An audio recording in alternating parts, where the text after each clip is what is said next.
This looks like the kind of good news that very few people feel.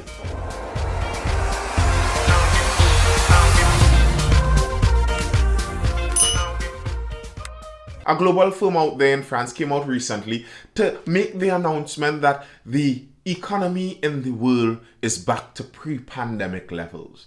If you may feel like it isn't, if you may be starving right now, if your salary may be cut, if your bank account may be now empty and dry, do not worry. Whatever you see in the moment may just be a mere apparition, because this data firm is here to tell all of us that the economy is back to pre-pandemic levels. World economy back at pre-pandemic level, data firm. This is an article out of the Jamaica Observer. Paris, France. The global economy has surpassed its pre-pandemic peak, data survey firm IHS Markit said Monday, as the recovery accelerates thanks to vaccination and the end of pandemic-related restrictions.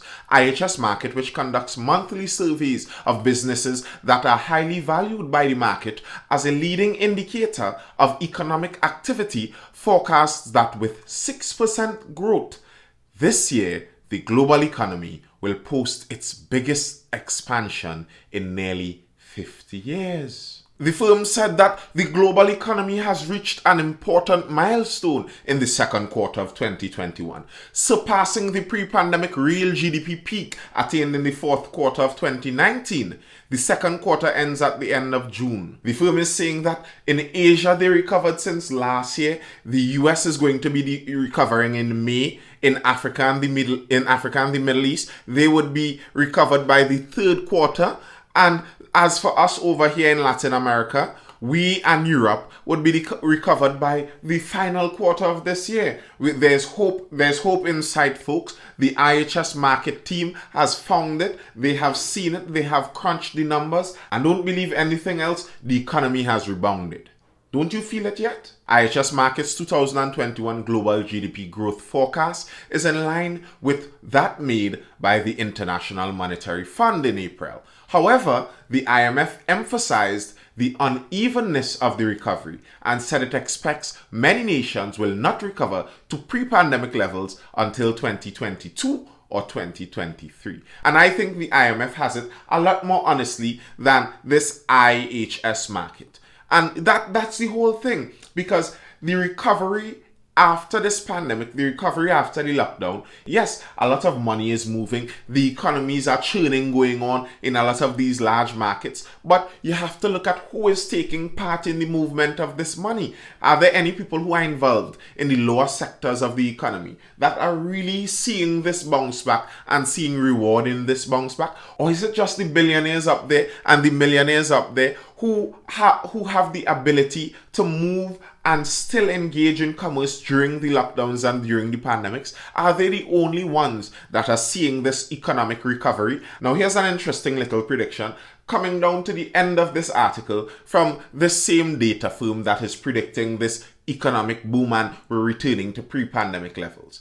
They're saying IHS Markit said it predicts consumer price inflation to rise to 3.3% this year, before dropping to 2.7% next year as supply conditions improve. They're saying it's based on the supply chains, etc. The companies cannot source the material to make their products, and the shortage in the supply chains is causing increases in prices. Now, whatever it may be causing these increases in prices, because I've seen different arguments about what is directly causing these increases in prices. Some people theorize that it has something to do with the fact that a lot of these large nations are printing money by the barrelfuls to attempt to buoy their economy out of this recession and out of this pandemic. And we over here in these smaller countries do not have that privilege. They do, and what is happening by them doing that is they're diluting the money supply and therefore causing inflation. I've heard that as one suggestion, but they're more along with the lines of the other large companies and the other large companies such as banks, which I'm very suspicious of. Anytime you're a data firm and you're releasing information, and your information always seems to line up precisely with just what the banks want to hear, I'm suspicious of you. But they're saying that the real cause of this inflation is because of the supply chains. But either way, inflation is one of the things that most directly affects the common consumer, the common man. your pocket is directly affected when prices rise. You may not necessarily have as much investments in stocks, so that if the market rises, the market itself rises, your investment worth and your investment portfolio rises, you may not have that investment. And I think a lot of the gains that are happening now is happening in that sphere. The combined wealth of the world's 10 richest men rose by $540 billion during this pandemic time. $540 billion. Now, anytime I speak about wealth, I like to point out that wealth isn't the same as liquid cash. That doesn't mean that these 10 wealthy men now have bins where they can go in and shovel in $540 billion in cash. It's wealth.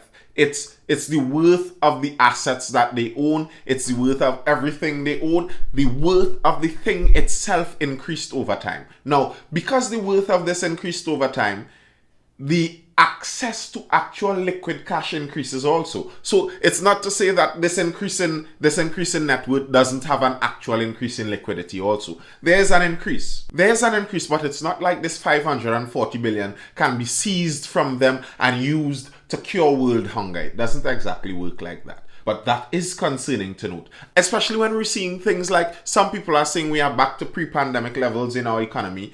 If you aren't feeling this right now, if you in your pocket do not feel like you did back at the end of 2019 or the beginning of 2020, if they're saying now the economy itself is back to those levels, the money that is flowing in the economy now, that back then would have been in your pocket, is now in someone else's pocket. The analogy I think about is like, this is like we have a piñata. Think of it as the world, or in your country, wherever you are, there's a piñata. You know those Spanish toys stuffed with sweets, and someone beats it down, and someone beat it down way before, and we all grabbed our handfuls filled with sweets, as much as our hands could hold. And now the pandemic comes along, and there's some hand virus in this pandemic. It's an example, bear with me. The pandemic comes around and we can't hold on to the sweets anymore, so we must all throw all the sweets onto the ground. So everyone throws down the sweets, and then we see that the wealthiest people, they have some kind of specialty gloves that they can now go and pick up these sweets now. While everyone must put down these sweets and wait till the pandemic is over, these rich people now come in and clean up everyone's sweets. So your sweets, your little 3 sweets that you once held in your hand tightly, you had to put them down for the pandemic, and now the wealthy people passed and cleaned up all of these sweets, because it's not like new sweets are being created. It's the same amount of sweets. So this firm here coming to say that we're back to pre-pandemic levels, basically what they're saying now is there are no more sweets on the ground, just as it was back in pre-pandemic levels. All the sweets have been now taken back up, and they're now recirculating in the hands of people. But the question is, whose hands are these sweets now in? Because if we're talking Trinidad, I can't say for sure whose hands it is in Trinidad,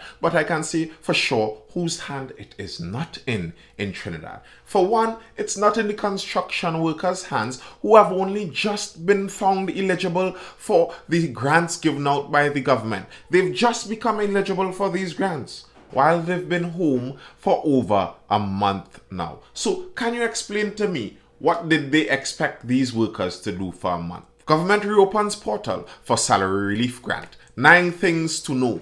The Ministry of Finance has reopened the Salary Relief Grant portal for the June 2020 offering. The initiative is towards assisting those whose employment or income was suspended or terminated as a result of the public health restrictions implemented in May 2021. Once eligible, applicants will receive $1,500 for the month of May and $1,500 for the month of June. Individuals whose income was suspended or terminated from May 8th, 2021 will receive $1,000 for the month of May and $1,500 for the month of June. In the frequently asked questions, the first question I think here is quite possibly the most important. I am employed in the construction sector. Can I apply for the salary relief grant?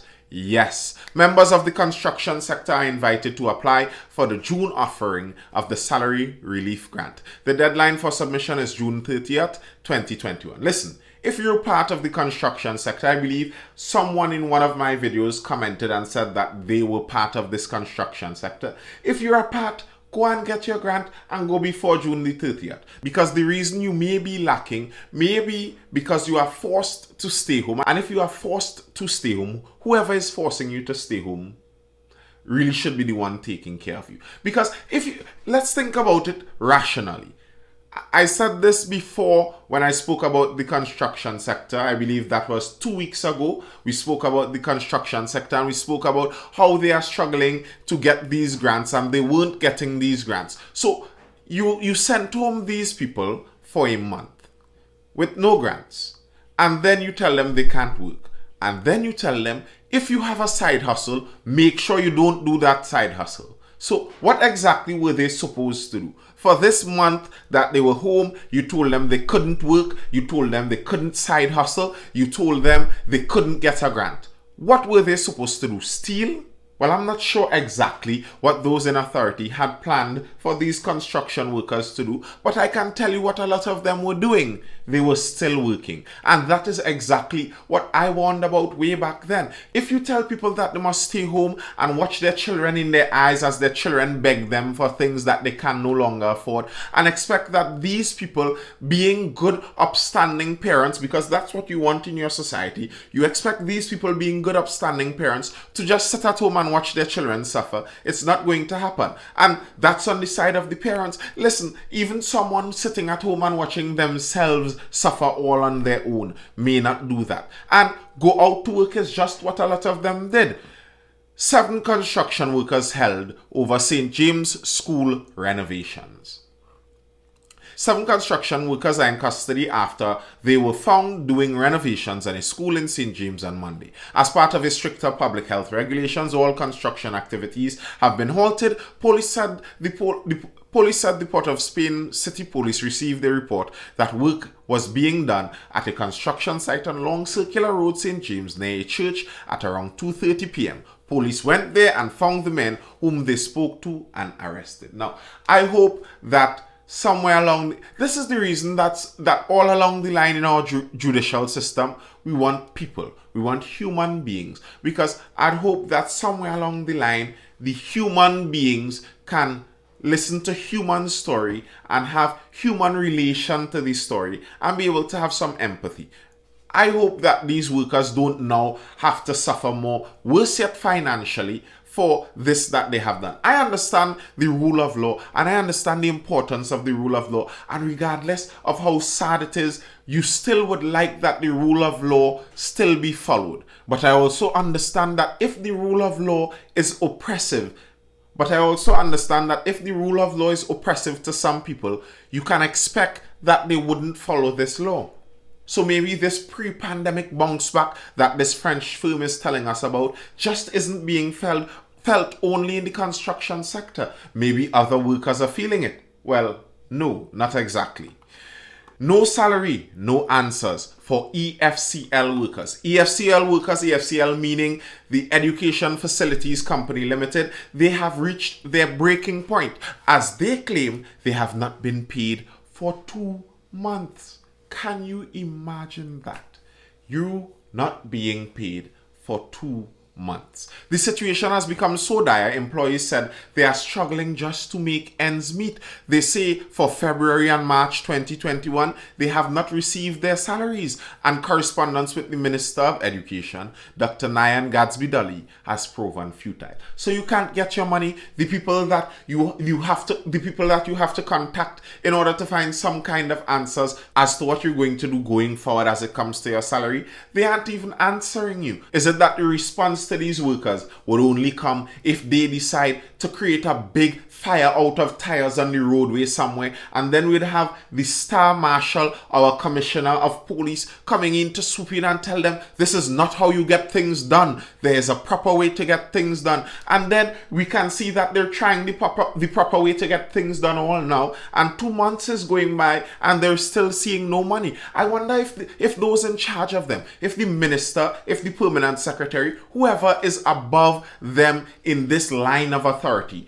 if those workers aren't getting their salaries also. Because as I see it, the longer the lockdown measures go on, the longer the pandemic festers in a country, the further reaching the tentacles of economic oppression goes. And I find it very off-putting that the people who are in control of the economy, the people who are making the decisions for the country, they're seeing the far-reaching impacts, and almost all of the people in that position are people who could most afford probably 2 years off of a salary and still live comfortably, but almost all of them remain collecting their salary while everyone else has to feel the pinch as the pandemic goes on. Caribbean Airlines is feeling the pinch also. 450 of their workers, 25% of their staff, they have let go. And I've heard it said that that is part of the reason there seems to be a hustle on the reopening of the airport. I don't know for sure. You could fact check me also on that. See if you could find some information on that. But part of it is obvious.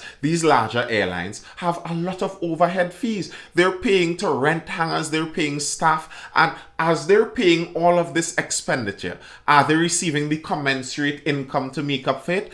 People aren't traveling. The borders are closed. Caribbean Airlines says too that even if the borders reopen right now, the effect that they have already felt from the pandemic and the lockdown measures coming towards them, the measures that they have to take cannot be avoided now, regardless of whether the borders reopen or not. So I'm not seeing this rebound that the French firm is talking about, like the economy is rebounding and we're seeing pre-pandemic levels of wealth and fortune. I don't see it. Do you? Tell me in the comments, as usual. Tell me what you see. Tell me if in your country, if you're living in Trinidad or if you're not living in Trinidad, tell me in your country if you're a witness to what this firm says, that the economies are rebounding at that kind of rate, or if you similar to me, are suspicious of that.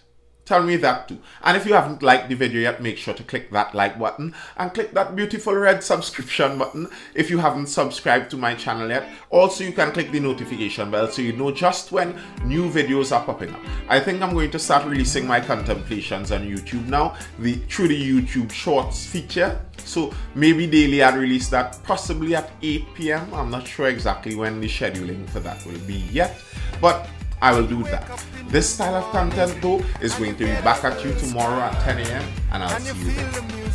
Feel the music, rising with the time.